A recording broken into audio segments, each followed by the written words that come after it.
Here I have BLACKBERRY Key2 and let me show you how to clear credentials on the following device. So at the very beginning, let's start by using your home screen. Let's tap apps icon. Then you need to scroll down in order to find the settings.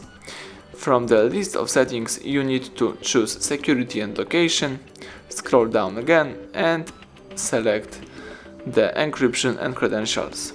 Scroll down and choose clear credentials. So if you are sure that you would like to remove all certificates, let's choose OK.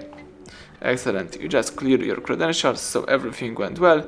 You can go back and start using your device in a normal mode. Thank you for watching. Please subscribe our channel, leave thumbs up under the video.